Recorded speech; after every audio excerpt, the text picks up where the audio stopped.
Hello everyone, কেমন আছো তোমরা সবাই? আশা করি ভালো আছো, আর আমিও বেশ ভালো আছি। তো এখন একদম সকালবেলাতে উঠে গেছি ভোর ভোর। দেখতে পাচ্ছ চারিদিক এখনও লাইট জ্বলছে, বুঝতেই পারছো কত তাড়াতাড়ি উঠেছি আমি। তো এখন দেখো ভালো করে পরিষ্কারও হয়নি ঠিকঠাক। তো আজকে এত তাড়াতাড়ি উঠেছি, তার কারণ হচ্ছে হাজব্যান্ড আজকে একটু তাড়াতাড়ি যাবে, তো সে কারণে। আর এদিকে মায়ের রান্নাবান্না হয়ে গেছে, আর এদিকে আমি এই যে ব্রাশ নিয়ে চলে এসেছি। চলো মুখটা ধুয়ে নিই তাড়াতাড়ি, নতুন ঘরের কাছেই চলে এসেছি। ওর আমার হাজব্যান্ড দাঁড়িয়ে আছে, চলো। তো এখন দেখো অনেকটাই সময় পেরিয়ে গেছে, এখন বাজছে 6টা বাজতে 1 মিনিট বাকি আছে, আর আমার হাজব্যান্ড চলে গেছে। আর আমারও চা খাওয়া হয়ে গেছে, ভোর ভোর উঠেছে, আর আদিও দেখো উঠে গেছে। আর ওকে আজকে বেশ একটু ঠান্ডা ঠান্ডা আছে, তো সেই কারণে ওকে এই যে দেখো কি সুন্দর দেখো লাল টুপি পরিয়ে দিয়েছি।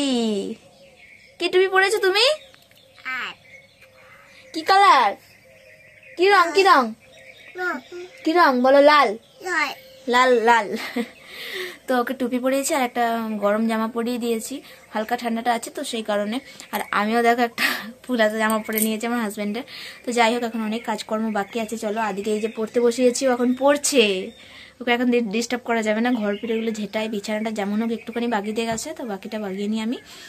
তো চলো দেখো, এই যে হাঁড়িটাও বার করছি, আজকে মাজবো। এই যে 1 গাদা বাসন আছে, এগুলো সব ধুবো। ওই যে ওখানে 1 গাদা কাচার আছে, কাচতে হবে। মায়ের দিকে দেখো কতগুলো পাকিয়েছে কাল রাত্রিবেলা, এখনও পাকাতে বাকি আছে। আর কালকে দেখো এই জায়গাটা ভালো করে পরিষ্কার করেছি, তো তোমাদের সাথে শেয়ার করা হয়নি। আর কাঠে ভাবছি রান্না করব, তো সেই কারণে আমি পরিষ্কার করেছি, অনেক কাঠ জড়ো হয়ে গেছে। তো দেখা যাক, চলো। দেখো ও বিছানার কিছুটা বাগিয়ে দিয়েছে, মশারিটি তুলে দিয়েছে, এগুলো একটু ঝাড়াঝাড়ি করে দিয়েছে। এই চাদরগুলো এখনও গোছানো হয়নি, এগুলো আমি গোছাবো। আর কালকে এগুলো রোদে দিয়েছিলাম, তারপর থেকে আর গোছানোই হয়নি। তো চলো এগুলো বাগিয়ে নিই টপ টপ, এখন ঘর পিড়ে ভালো করে ঝাঁটানো হয়নি। বন্ধুরা, এখন সময় তোমার কটা বাজে? এখন বাজছে আমার 9টা, ঘড়িটা অনেক লেট আছে। তো 9টা বাজছে, আর আমি এদিকে আঁচ দিয়ে দিয়েছি, আঁচটা ধরেই এসছে। চান করার আগে আঁচটা দিয়েছিলাম, তো চান করতে চলে গেছিলাম, চান হয়ে গেছে।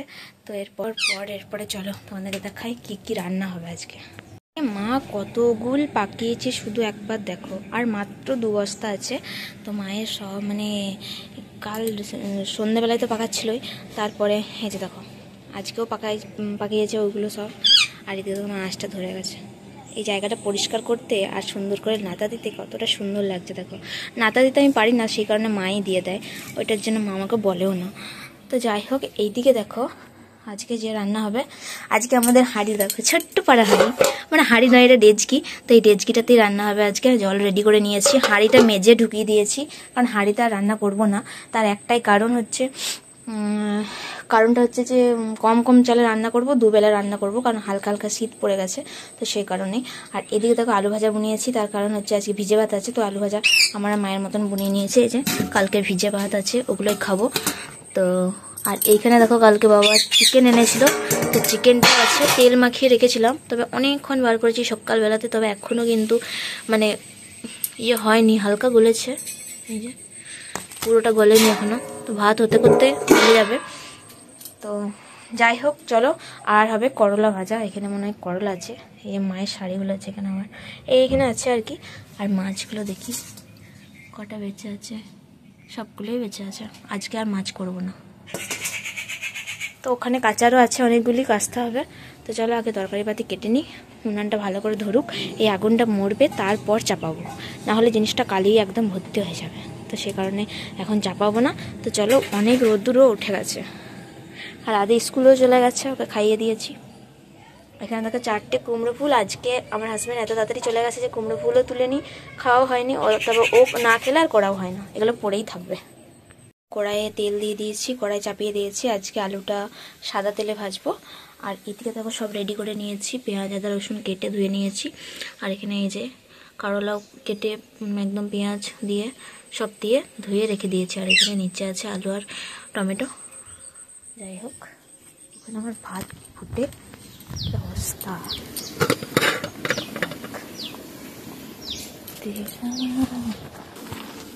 কি অবস্থা হলো দেখো গাইস,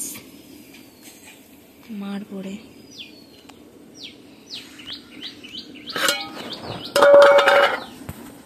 উনানটা তো গেল পুরো ভিজে। তো এখানে দেখো আমার ভাত হয়ে গেছে, আমি কাচতে গেছিলাম, তো এসে দেখছি ভাতটা হয়েই গেছে, এরপর নামাবো। এই যে দেখে নিই, আর একটু মতন হবে তাহলেই হয়ে যাবে। আমাদের ভাত বেশি গলা গলা খাই না, তো সেই কারণে আর একটু মতন হবে, এই যে তাহলেই হয়ে যাবে। তো এদিকে আমার আলু ভাজা হয়ে গেছে, আমি আলু ভাজাটা করে পরেই গেছিলাম কাচতে। এই যে দেখো আলু ভাজা হয়ে গেছে। কোলা আনাই হচ্ছে, খাচ্ছে শুধু বাবা আর আমার হাজবেন্ড। আমার ছেলে একটা ছুঁয়ে দেখছে না। এদিকে আদিকে নিয়ে বসে পড়েছে ওকে খাওয়াবো বলে। ওকে খাওয়ানো তো নয়, যেন যুদ্ধ করা, কোনো যুদ্ধে আমি নেমেছি এই প্রথম। সে সময় 11টার, এই যে আমি খেতে বসেছি।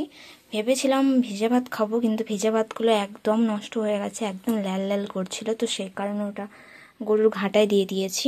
আর এইদিকে আমার মাংসের ঝোল হয়ে গেছে, একবার দেখে নাও কেমন হয়েছে। একদম লাল লাল ঝোল করেছি আজকে, একদম কষা করিনি, যেহেতু একটাই তরকারি, তো সেহেতু একটুখানি ঝোল ঝোল করেছি। আর ওইদিকে চলো দেখাই আমার হচ্ছে করলা ভাজা।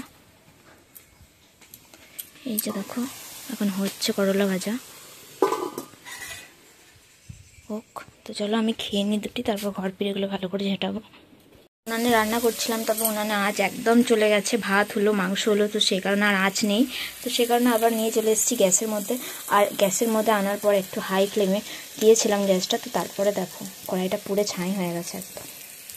তো এরকম করে ভাজাটা আমার খেতে ভালো লাগলো, বাড়ির সবাইকার ভালো লাগে না, তো সেই কারণে আমাকে আরও পুরি ভাজতে হবে, কিছু করার নেই। আর একটু ভাজি, এদিকে সেদ্ধ হয়ে গেছে কিন্তু ভাজা লাগানো হয়নি। চলো ভাজি। আমরা বেরিয়ে পড়েছি ফোনে রিচার্জ করতে, এই যে মায়ের ফোনটা আবার রিচার্জ করতে বেরিয়েছি, রিচার্জ করে চলে এলাম। তো আমার বাপের বাড়ির কাছে একটা দোকান আছে, তো নাইটি পরেই চলে গেছিলাম। ও একটা এমনি সিম্পল আর আমি একটা নাইটি।